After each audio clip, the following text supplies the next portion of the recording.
This is Jess from 3D Learning Experts, and you're listening to the LD Experts Podcast, the show for busy parents who want to help their kids with learning disabilities, or as I like to say, learning differences, go from surviving to thriving. Hello, friends. Today we have a couple with us. This is our first time interviewing a husband and wife, and it is Byron and Mariah Edgington, and they are TED Talk speakers and authors and just an amazing power couple. So really excited to have them here on our show today. Welcome. Thank you, Jess. It's a pleasure being here. It's great to be here. Thanks for the opportunity. Absolutely. So let's just give a little background information about Mariah, you discovering that you are a neurodiverse individual. And when did you first discover this? Well, it's interesting. My daughter, who was 8 years old at the time, we had her tested because she was not able to focus in school. And when we had her tested, I hit all the markers. But the odd thing was that I didn't do anything about it because I thought, oh, I'm an adult and I'm a registered nurse. And at the time I was a critical care, emergency room, and flight nurse. And I went, I'm doing fine, right? Which was true. I had learned a lot of techniques to manage that alone. But then a few years later, Byron said to me, if you hit all those markers, why don't you get tested and see if there's some resources out there for you? And so that's what I did. That was in the early 2000s. And I did find that there were resources, and it was to my surprise, I didn't just have ADHD, I was dyslexic. And now after reading your book, I realize that I'm not just dyslexic, I have the whole triad of the 3 Ds. And it was surprising to me to see that. But that just tells us how important education is and how vital it is for people to start reading things like your book that gives you tips and tools to help you manage things in different ways.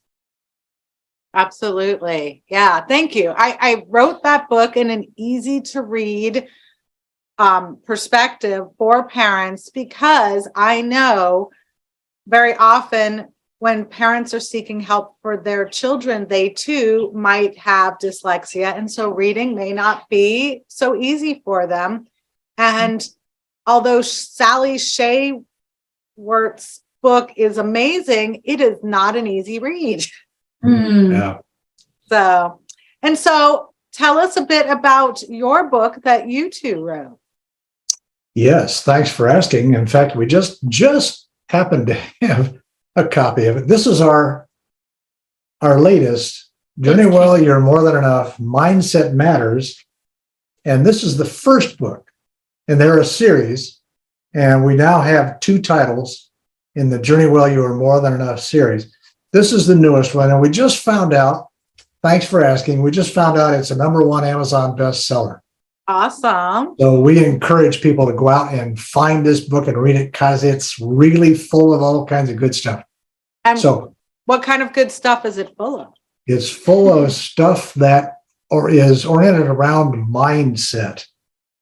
And we, it's our opinion, our belief that mindset creates our reality. Absolutely. The way we think about things is the way we craft our life. And that's what that book addresses. Yeah. Yes, So, I am in the same belief. I have always dabbled a little bit, but once COVID hit, I dove deep in and I work on my mindset daily. And when Mariah and I met before, we talked about that because one of my big goals I have not reached. And so Mariah reminded me that I need to be focusing on it, not only in the morning, but in the evening as well. Yeah, that's right. Yeah. And also, an interesting thing is that since I've been speaking about this and talking to people and telling them a few tips and tools that I use, I've heard from others who are now have set their, because I assume we all have smartphones, and we can set an alarm for every 2 hours and label it with your goal. And that way, when it rings, it draws your attention right back to it because you have to turn it off. Mm-hmm. You rethink, oh yeah, this is my goal. And people are reaching their goals quicker because they put that on their alarm, they put it in the front of their mind, and then it starts becoming closer to their reality every day. Yeah.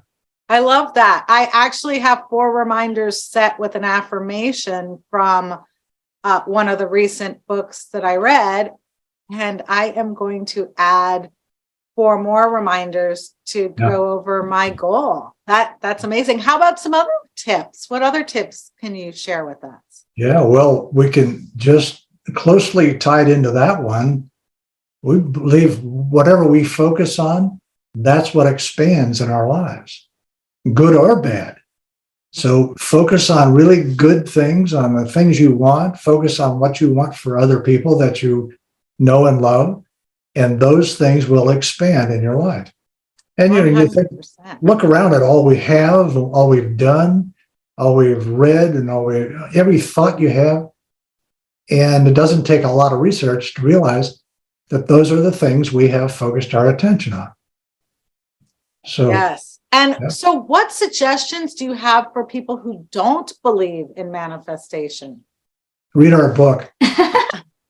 But if they're not even open to reading the book, like, do you? No, that is true. No, that's a good question. We do know people. There are people everywhere, as you're well aware, that don't believe in science. Yeah. They don't believe in dyslexia. They don't believe in ADHD. They don't believe in autism.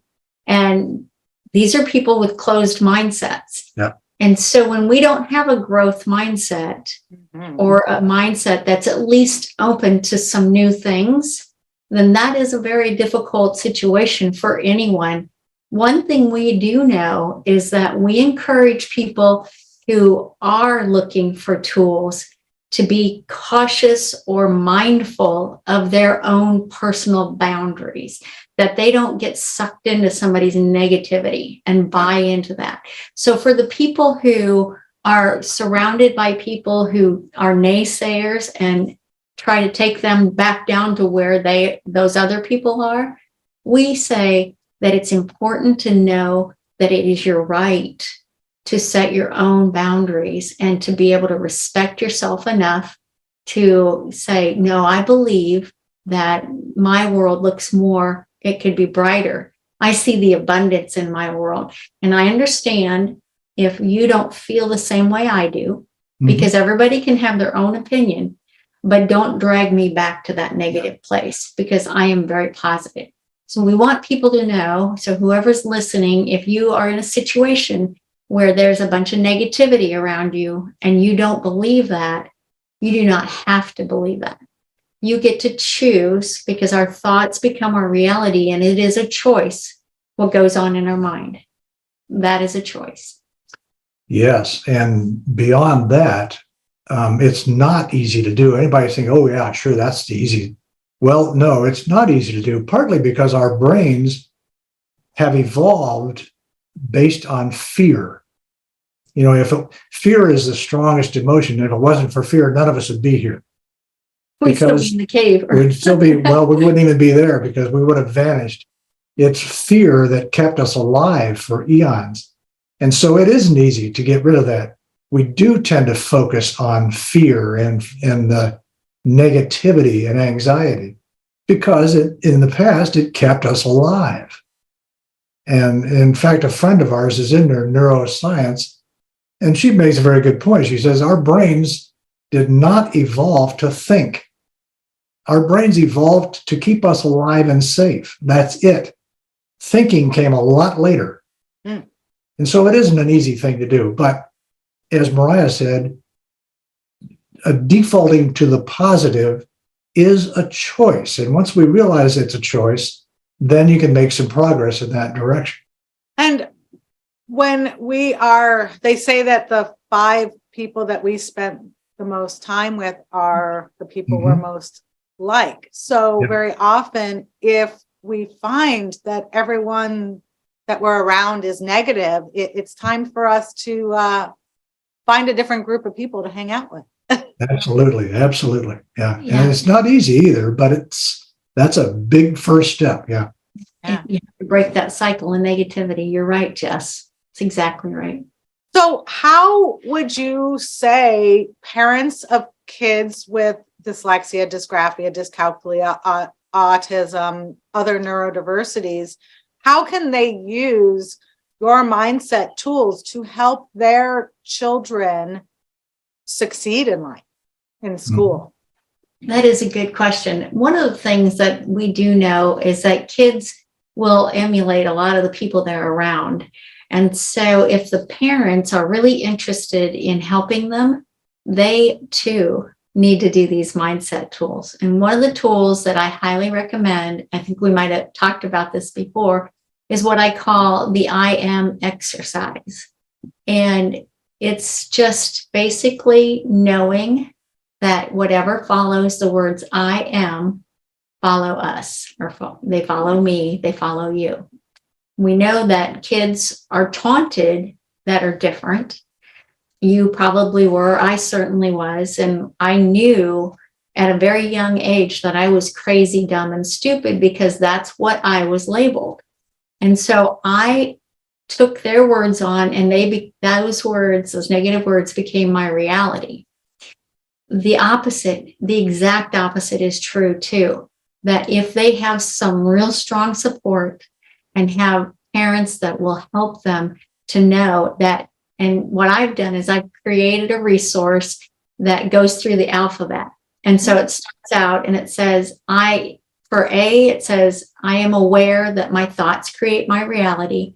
B is I am brave. C is I am confident. D is I'm determined. And it goes through the whole alphabet, naming simple, positive words that people can change. This also, on this exercise, it says, I love you, Mariah. And then we have a fill-inable that they can type in their own name so that they can start looking in the mirror and saying, I love you. Because we know that once that self-confidence is built and they can put the positive words behind the I am, it changes things in their, as you know, in their subconscious too. Yeah. You know, it's really funny. My accountability partner has created I am shirts that are written in the reverse so that you can look at it in the mirror. And good idea. So what you're talking about is like perfect with his shirts. I need to connect you guys. Yeah. Well, and also I have such an international community through LinkedIn that it is the I am exercise is now in 14 languages. Oh, wow. And we're hopeful to get it into at least 24. And it'll be on the website, very soon. So, yeah. So when it's in 14 different languages, is that the alphabet is in the 14 different And here's the fun thing. So people, when they'd send it back to me, they'd say, can you just check it over and make sure it's like you want? And I'm like, I don't speak Hindi. I don't speak Hindi. Recognize this. So I just say it's perfect. Perfect. Yeah. We hope it is. Yeah. Yeah. Yeah.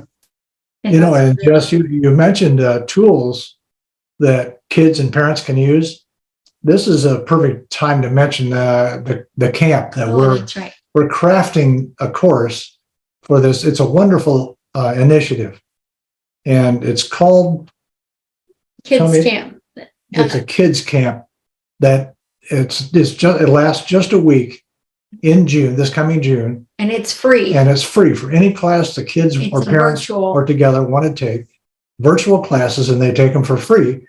And one of the classes that we're putting together for this initiative is oriented around differences as superpowers. Oh, I love that. Yeah. And so we hope that kids and their parents can come away from our class knowing that differences in neurodivergence is not something to be fixed or medicated. It's something to be explored and used as a superpower, Mhm. as we believe it is. The fun thing about it is this gal Katie Kimball has put together, she initially was just doing virtual how to teach kids to cook. Mhm. And then she found through the pandemic where people needed extra things, she found other people to teach them skills like how to change a tire, how to make a phone call, how to look at food and figure out weights and that kind of thing is per ounce cost. How to kind shop of in thing. the grocery store. Yeah. She's got, I think, 80 courses this summer. Yeah. And it's a week in June. So I don't know when this will be broadcast for that, but Yeah. if it's going to be before that, then I will get you that link so people can look at that. Yeah. So I'll definitely share that information with my audience. And Yeah. okay, so when Mariah and I met before, she mentioned that it would be nice for you, Byron, to share your perspective married to a neurodiverse individual. Yes. Well, it's been an adventure, I can tell you that. How long have you two been married? Oh, forever. 276 months. Yes, that's right. We celebrate every We month. celebrate every month, So 23 years. 23 years plus. Yeah, but that's a good question, because one of the things we have determined on this journey is that I have been guilty, quite frankly, of ignoring or dismissing some of those powers that Mariah has that we talked about. And it's really, really easy for a neurotypical like myself, because I'm normal as the day is long. It's really easy for me to either ignore or not recognize or dismiss some of Mariah's intuitions, for example, some of the ways she does things, the way she approaches certain problems, and just basically to be kind of crude about it, the way her brain works. You know, I don't recognize it. It's really, really easy to be irritable about it. You know, we never fight about it or anything like that, because we're joined at the hip. But it's been an exploration for me as well, because I need to look at my own behaviors around hers. So it works both ways. And I think it's because people label me as normal, then that tells me there's a lot more people like me than like her. And so it's incumbent on me to do the work that she's doing the other direction. You know, when you were sharing, it made me think about when I left for college and I went back for my first visit. My boyfriend at the time said, "Well, you haven't learned any bigger words." And I now know that's because of my dyslexia, that my vocabulary did not expand. Also, because I was at an art school. So most of my classes were creative. No. But that, you were talking about not understanding what expectations to have. So that's what made me think about that. Yeah, that's So, really what it amounts to. Yeah. what about being patient with her and some of her struggles? What do you? This is perfect. Yeah, In our it is. TED Talk, we talked about this. Yeah, we did talk about this. And here, I'll give you an example of, in our TEDx talk just recently, we talked about the fact that I have learned to take my e-reader with me into the car, because Mariah makes at least 3 trips back inside Well, to get important stuff. to get important stuff. You know, like my favorite shirt that all of a sudden I realized, oh gosh, I don't have my Yeah. bag. Oh, Yeah. I have this. And so in our TEDx, I mentioned I've taken my e-reader there with something light reading like War and Peace, on there, just so I have something to occupy myself until she's finally ready to go. Yeah. So that's she's just, also ADHD. Yeah. yes, that's right. That's right. Yeah, because I do the same thing. I run back into the house 3 times. I'm the Yes, first yeah. one ready, but the last one in the car. She's kind of my 3D wife in a way. Yeah, that's right. So yeah, it's been an adventure, but we're always open to learning new things. So, it's okay. It's very, very much worth it. And what do you recommend for spouses of neurodiverse individuals? Hmm. Well, I guess the first thing that comes to mind is a lot of patience. Yeah. And not just for them, but for yourself. Because, we have these expectations of people that this is what they're going to do in a certain situation. This is how they think. This is how they read. And it's just not so all the time. And so be surprised and enjoy that and make it a learning experience, but be patient. That's great advice. And what can you give us some specific examples of how that operates in the relationship? One thing I do know is that something that I'm always conscious of is I have, whether this is dyslexia or ADHD, I have a huge advantage of intuition. And that came in handy in my nursing career a lot of times because That's dyslexia. Is it? Yeah. So I know that I definitely have intuition in spades, and it's something that I have relied on for a long time. And initially, early on in our relationship, he didn't understand that when I would say, no, we're not doing that. And well, why not? I don't know, but we're not. Yeah. And so after a while, it became obvious that we didn't even argue about whether we were doing it or why we were doing it. We just knew that there was a good reason why. And we've seen it over and over. We even have a name for I was it. going to ask you if you were going to tell her what this person's name is. For some reason, you have to name these things, right? We called my intuition Tilly. Because I liked the name Matilda, but didn't name my kids that. So that's the nickname is Tilly because I like Tilly. So now our common expression is, okay, what would Tilly say about this? And so how many kids do you have? We have 3 daughters and 7 grandkids. Oh, wow. Yeah. That's amazing because the younger generation isn't giving us grandkids all that much anymore. Yeah, that's true. That's true. Yeah. And how old are your 3 daughters?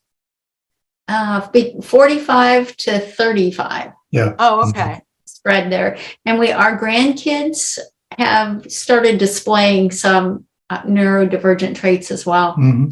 But since we don't discuss the kids too much without their permission and stuff. So we have a great relationship, and even better, all 3 of our girls are independent out on their own. That's right. They're all off the payroll. Yeah. So we're fortunate. Yes. Everybody's doing well and healthy. And they're great human beings. So. Well, and that's great now that you know that you have the neurodiversities, you can help your grandchildren understand why they have some of the quirks that they have. That's right. Or why they do certain things or struggle, so that they don't have to wonder, like many of us who had no clue why we couldn't read when everyone else was learning to read. Or You're right, Jess. And here's an interesting part of this. It's just been since the pandemic that Byron and I have started talking about this.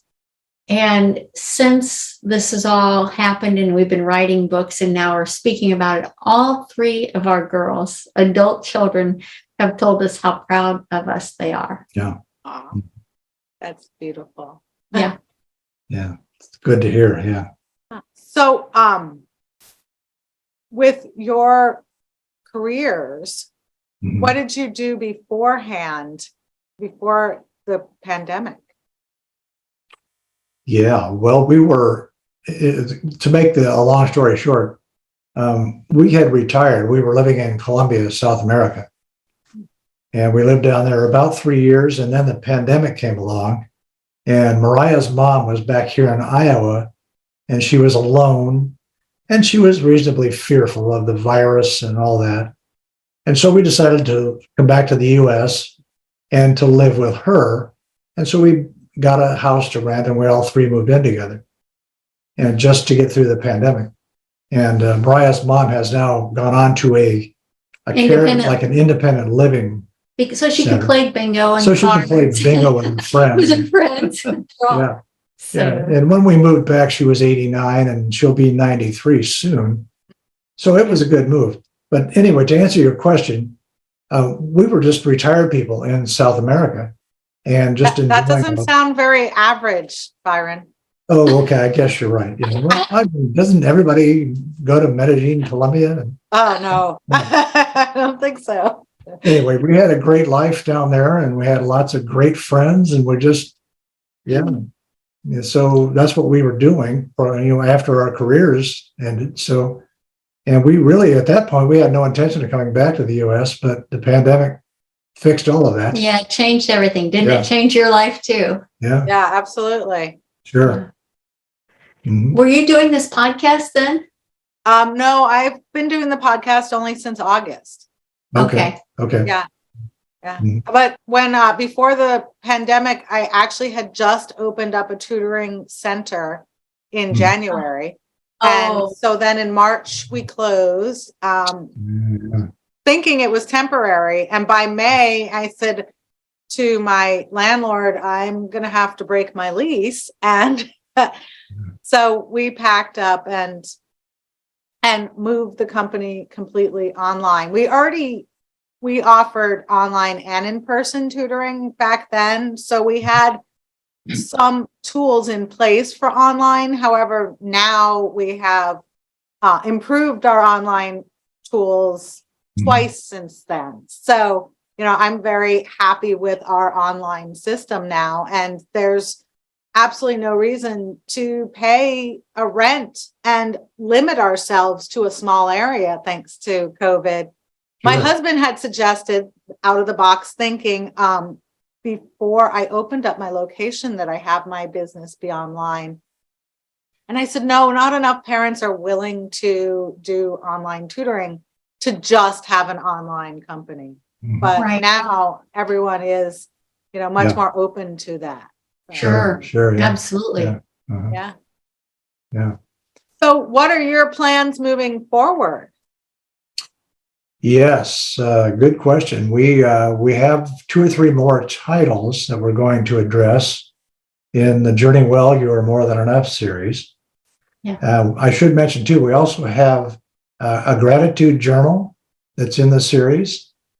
And as I say, we're working on a couple more titles. Yeah. And one of the things I'm doing with the gratitude journal is I'm making a gratitude journal for neurodivergent people. Oh, wonderful. Because sometimes our minds are just a little bit different than other people's. And so why not address that now that I'm speaking about it?